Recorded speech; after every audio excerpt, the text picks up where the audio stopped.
Concernant les news, on va commencer avec Révolution The Wargame. Donc c'est un couple de Canadiens qui se lancent dans la création des Wargames. Alors ils ont déjà fait d'autres jeux précédemment, mais là donc c'est un Wargame qui se situe dans la période de la Révolution, donc 1792-1805. La particularité de ce wargame, c'est qu'il est aussi adossé à des figurines vraiment de cette période, on va dire, révolutionnaire, un petit peu avant l'Empire, et qui sont particulièrement sympas. Elles taillent plutôt 18 mm. Voilà. L'intérêt aussi, c'est que ce wargame se fait à l'aide d'une application. Donc ça, c'est assez intéressant et assez novateur, je trouve. Vous aurez normalement une vidéo un petit peu présentation, interview la semaine prochaine, ou dans quelques jours, avec les créateurs. Mais pour vous montrer un petit peu, un peu un avant-goût de ce que ça peut être. En gros, donc voilà, ça c'est le wargame. Et après, vous allez avoir, voilà, vous jouez avec vos figurines, vous jouez avec votre table de jeu, vos maîtres, etc., vos dés, jusque-là, pas de souci. Mais tout ce qui va être euh, l'enchaînement des parties, ça va être fait avec votre téléphone. Vous pouvez avoir deux téléphones et chacun, vous êtes sur la même partie, vous allez utiliser les cartes de commandement, on va vous dire de passer à la phase de tir en même temps, etc., etc. Et donc ça, je trouve ça assez cool en termes d'interaction, de nouveauté, parce que là, vous n'avez pas besoin d'aller chercher dans votre livre de règles, vous avez tout sur votre téléphone. Donc ça, je trouve ça assez stylé. Ça reprend un peu, donc là par exemple vous avez des cartes, etc. avec des effets pour gérer les initiatives. Ça reprend, si vous connaissez les règles de Sam Mustafa, ça reprend un peu cette dynamique-là. Et moi je trouve ça plutôt cool. Je vous montre aussi en même temps les figurines. Là vous voyez donc des figurines de la période, comme je disais, révolutionnaire. Là aussi on a une cantinière officier. Hein. Là, un soldat, des Autrichiens, du français.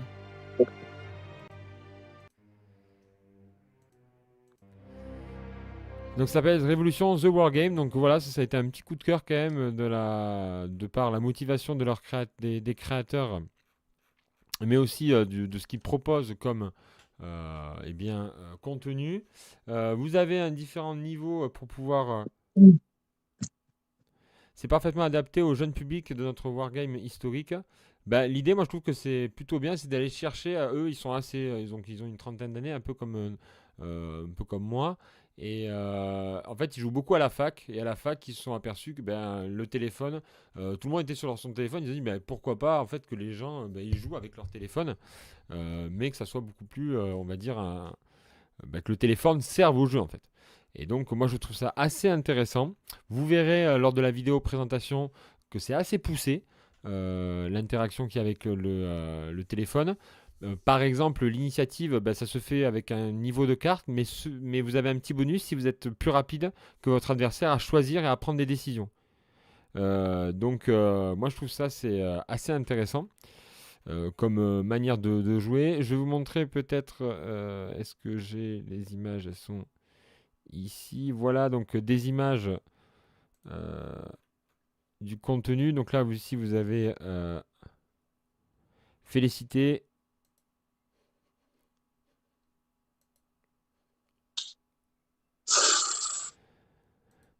Ici, des Français peints.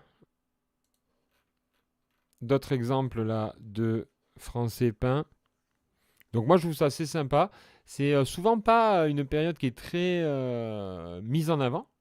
En gros, on a souvent l'Empire à partir de 1804, toutes les campagnes 1809, mais aussi évidemment 1812 et Waterloo. Mais je trouve que de toute la période révolutionnaire, ben moi j'en ai rarement joué en fait. Et il y a rarement des jeux qui se focalisent sur cette période-là. Et je trouve assez intéressant que eux ils se centrent sur ça. Je vous donnerai un peu plus d'informations la semaine prochaine. Sachez que le Kickstarter commence ce week-end. Vous avez ici les différentes balances de prix. Ça commence avec 25 dollars canadiens. Et après, vous en avez pour en gros entre 50, 90, 100. Et tout ça lié à la fois à la règle, mais aussi aux figurines. Et je trouve que c'est pas mal du tout, en sachant que la livraison en Europe est aussi comprise. C'est-à-dire il y a la possibilité de livrer en Europe. Donc c'est pas un Kickstarter qui est plutôt Amérique du Nord, c'est un Kickstarter qui est ouvert sur l'ensemble du monde. Voilà. Ensuite, un autre créateur, cette fois-ci français, avec Johan Rizzo, qui est de Rice Miniature. Cocorico! Cocorico! Et là, on a des samnites. Donc, il est en train de créer des samnites, des javeliniers. Samnites, très très jolis, très dynamiques. Euh, donc, c'est en résine. Sachez que Rise Miniature, lui, ce qu'il va proposer, c'est les figurines. C'est pas des fichiers 3D, mais c'est bien les figurines qui vous sont proposées. Je vous les montre ici parce que je trouve qu'elles sont quand même, euh, lorsqu'on les voit là imprimées, elles sont quand même très sympas. Euh, Là, vous voyez, c'est les fichiers 3D. Parfois, les fichiers 3D ils peuvent rendre un petit peu bizarre, je trouve, au premier abord. Mais là, quand on a l'impression 3D, je trouve que ça rend super bien. Je vais vous montrer là aussi ce qu'il m'a envoyé en termes de visuel, pour que vous puissiez voir. Et je les trouve vraiment très sympas, très dynamiques. Alors encore une fois, au niveau des visages, hein, ne soyez pas non plus... en termes d'impression, ça rend beaucoup mieux.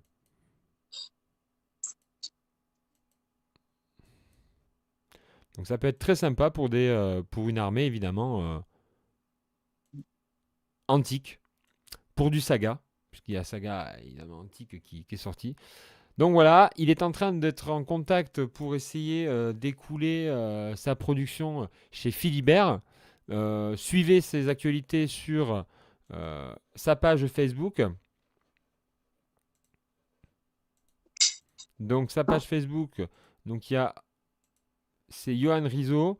C'est aussi Rice Miniature avec ici des designs sur Culte 3D, mais il m'a plutôt conseillé de vous renvoyer sur sa page Facebook. Donc voilà, je vous invite à aller plutôt le suivre sur sa page Facebook. C'est du créateur français, hein. On fait Cocorico, comme a dit Clément, et on essaye un petit peu de les mettre en avant. Surtout que c'est de l'historique, c'est assez rare pour quand même le noter. Il faut dire à Adrien que j'ai été le modèle pour les figurines. T'as été le modèle pour les figurines. Mais oui, en fait, il a mis des capteurs sur tout mon corps, hein, pour pouvoir les faire. Parce que les mecs étaient trapus, c'est des mecs musclés, quoi. Bah oui. Eh oui. On m'a toujours dit que j'étais large des épaules.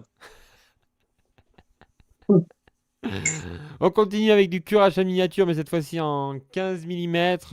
Il y a les Turcs Selçukid qui sortent avec de la cavalerie. Donc voilà, hein. Curage à miniature qui est devenu maintenant, j'ai pas envie de dire un incontournable, mais qui a tellement de références qui devient quand même un des poids lourds, on va dire, de la figurine historique en 15 mm, qui fournit quand même des gammes quand même de qualité. Et donc là, on a des Turcs Selçukid pour la période croisade. Large des épaules, mais fin des chevilles apparemment. Là, les Turcs, c'est pour le seul joueur turc là, qui joue à Art de la guerre, qui est perdu au fin fond de la Turquie, là, non? À Istanbul, non? Il y en a pas un qui joue là-bas, là? Non, sur Tarkas, pardon. Oui, oui, oui. On continue avec des Visigoths chez Daval Game. Daval Game qui est normalement connu plus pour faire du SDA, puisqu'il fait de nombreuses références de proxy pour le Seigneur des Anneaux. Et Davalgame qui se diversifie avec cette fois-ci des Visigoths. Donc là, on a des unités très dynamiques, très très jolies pour cette période-là. Alors là encore, on est plutôt sur de l'art de la guerre et du saga, mais je trouve que c'est très très sympa. Davalgame qui fait de très belles figurines SDA, et là on Ouais. voit des Romains.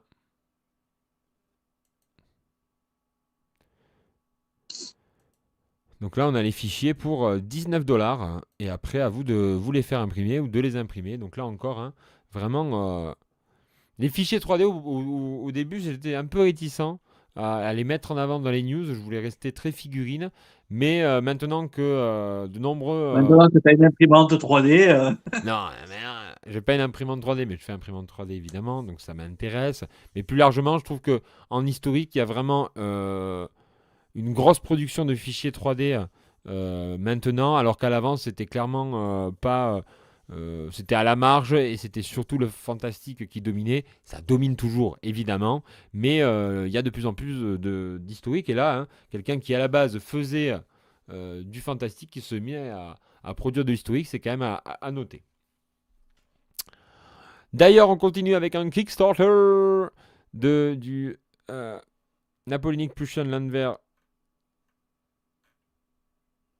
Donc, c'était un Kickstarter qui était sur de la Landwehr. On en avait déjà parlé précédemment. Donc, il a été financé. Donc, certainement, vous allez aussi pouvoir retrouver ces figurines très prochainement. Les nouveautés chez VNV Miniature. On a des gladiateurs.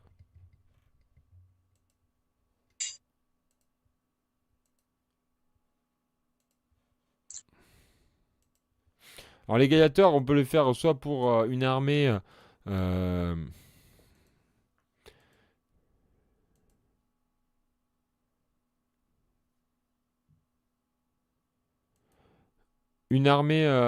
il y a des armées, vous savez, des révoltes d'esclaves, et on peut aligner des gladiateurs. Vous avez aussi de l'infanterie anglaise, des Celtes. Donc voilà les news chez VNV Miniature. Ensuite, on a encore chez Curaçao Miniature des Espagnols 15 mm, cette fois-ci pour la guerre civile d'Espagne. Chez Chang Miniature, on va avoir de la cavalerie française pour de l'époque napoléonienne. Très belle figurine aussi. On va avoir du North Irish chez Beuda pour du médiéval en 15 mm. J'ai jamais eu des figurines Beuda, faudrait que je vois. J'ai l'impression qu'ils font un petit peu gnome. Ensuite, on passe chez Vitrix qui nous propose un peu plus de détails sur sa cavalerie arabe, musulmane, pour l'époque des croisades, avec ses cavaliers, il me semble, seldjoukides aussi. Je vais vous confirmer ça.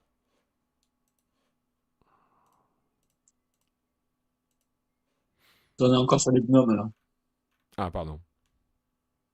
Ouais, c'est Islamic Cavalry, et donc c'est pour la Medieval Islamic Heavy Cavalry. C'est bon. Donc très très jolie figurine, hein, Vitrix. Hein. Je le dis souvent, mais qui vraiment est devenue une référence aussi en 28 mm plastique, clairement. Chez les Perry, on va avoir des civils pour les guerres napoléoniennes. Donc voilà, c'est pour plus de la décoration de table, mais bon, voilà, pour ceux qui aiment faire des dioramas, etc., ça peut être très sympa. Ensuite, pour finir, on a Warlord qui a annoncé l'arrivée de Hannibal Epic Battle. Vous savez que ça fait maintenant 3 ans que, en gros, Warlord ressort l'ensemble de sa gamme qu'elle avait en 28.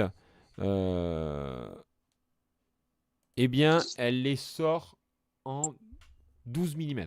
Alors, c'est pas du 15, c'est pas du 10, c'est du 12. Et donc là, il y a une série de figurines, des packs d'armées. Donc là, on a pour 288 euros, on a le Hannibal Star Set avec toute l'armée d'Hannibal. Voilà, il y a du monde. Vous avez de la cavalerie romaine. En fait, vous avez de quoi jouer avec deux joueurs. À la fois de la cavalerie, à la fois du Tu peux avoir romain. tout, hein. Enfin, sans déconner. De quoi? Combien ça coûte ça? Là, tu en as pour Combien ça coûte ça? 288 euros. Ah oui, ça, ok, en bas, c'est ça que je voulais voir. Mais Le truc avec. en fait, là, tu as, pour te dire, en fait, t'as deux armées. Tu as de quoi, une tour romaine, ouais, tu as 15 bases de figurines. Enfin, en gros, tu as deux armées. Donc, c'est assez impressionnant quand 40 même. millimètres, Après, en gros, tu te le partages, ça fait 144 euros pour chacun. j'espère que les tous alignés comme ça, ils sont vendus séparément, que tu les colles toi après, hein. Ah non, non, ils sont tous alignés, c'est des barrettes. Et tu penses ça comment? Ouais. Bah, en fait, étant donné que c'est du 10 mm, tu penses ça quand même, du 12 mm, tu penses ça. Tu t'embêtes pas trop, quoi. Voilà, je vais dire ça Je comme ça. vais te dire, achète des carrés, tu les colles sur des pots et le socle, et voilà. Alors, je regarde un truc parce que Oh, l'enfer, après. il n'y a pas tellement de choix en termes de starter. Parce que je vois la collection de lancement des guerres puniques à 378 euros. Mais je me dis, mais qu'est-ce qu'il y a là-dedans? 306. Mais il y a quoi de... Alors, à 378 euros, qu'est-ce qu'on a? On a des éléphants morts. Ah, super, c'est. Est-ce que je vends le truc ou pas là? Des éléphants vivants. Des petits personnages. Claudius Nero, tout ça. Des marqueurs pertes. Hannibal Barca, etc. Margot C'est pas Barca. plusieurs packs, en fait. Pardon? C'est pas plusieurs boîtes qui te vendent, non? Ouais, en fait, c'est des grosses boîtes. T'as plein de boîtes à l'intérieur. Fait bon. Ça, c'est le gros pack. Mais t'as encore plus gros, Clément. Parce qu'il y a le pack Ah, à fois 8, 678 fois 8, euros. le truc tout en haut là, fois 8. Et tu penses ça, mais tu te suicides. Il y a le pack à 678 euros. Avec l'ensemble du combat Hannibal, les légions romaines de Scipion l'Africain, l'armée carthaginoise d'Hannibal Barca, une division républicaine romaine, une division carthaginoise, des éléphants de guerre, une division de troupes alliées, des commandants romains républicains, des marqueurs de perles, des commandants carthaginois et deux pachydermes morts. Et voilà. Il te faut 4 tables pour faire ça. Pour Ouais, pour tout mettre. 678 euros. Ah, la vache. Imagine le mec qui achète ça. C'est un cadeau empoisonné, ça. Ouais, super, je me suis acheté ça, défi, le peindre en un an. Ouais, d'accord. Moi, ça fait 3 ans que j'ai 15 Stormtroopers à peindre, autant te dire que. Alors après, là, je vous évoquais les gros starters, mais après, il y a des starters. Par exemple, l'armée carthaginoise, elle est à 114 euros. L'armée de Scipion africain, elle est à 114. Des troupes alliées, c'est-à-dire en gros des hoplites grecs et je crois des Gaulois, c'est 37 euros. Une division républicaine romaine, c'est 37 euros. Voilà, là, c'était les grosses boîtes. J'ai un peu fait le truc. Mais il y a des boîtes qui sont Et pourquoi ils beaucoup. font ça en 12 millimètres? Mais parce que si c'est du 10, tu peux acheter ailleurs. Si c'est du 15, tu peux acheter ailleurs. Si c'est du 12, tu peux acheter que c'est le 2. Ils sont aussi chiants que les autres, hein. Ceux dont on doit pas dire le nom. Ce t'entends pas dire le nom. Chut. Sinon, ça crée un débat jusqu'à la fin de la nuit. Et on meurt comme ça. Tout en sachant que il y a aussi une annonce, puisqu'il y a la version 2 de Bolt Action. Version 2, version 3, je ne sais plus. En gros, il y a une nouvelle version de Ah ben Bolt oui, Action. Fresh Baguette, il faut peindre les yeux bleus, les yeux rouges, les yeux marrons, les yeux verts, évidemment, il faut peindre les yeux, hein. Eh oui. Sinon, j'en ai fini pour les news de figurines. Euh, et là, je vous présente de la guerre, le MOOC, le MOOC créé par le ministère des Armées en collaboration avec Guerre et Histoire. Euh, j'adore clairement ça. J'ai les 4. C'est le numéro 4, je les ai tous. Je trouve que c'est ce qui se fait de mieux avec Guerre et Histoire. Et personnellement, je vous l'ai déjà dit, je préfère acheter ça que les hors-série Guerre et Histoire. C'est vraiment hyper qualitatif. Donc là, pour vous dire, évidemment, il y a un dossier sur la guerre, en gros la guerre russe, hein, à travers l'histoire, comment les Russes mènent leur guerre, leur tactique, Bah, ils font etc. des bébés le plus possible et ils les envoient tous à la mort. Voilà. Il y a tout un focus qui est hyper intéressant aussi sur la guerre de sécession avec plein d'infographies. Donc là, voilà, hyper intéressante de schémas, de statistiques, etc. Je trouve ça hyper quali. Euh, Il y a aussi la manière de faire la guerre, comment une légion romaine combat.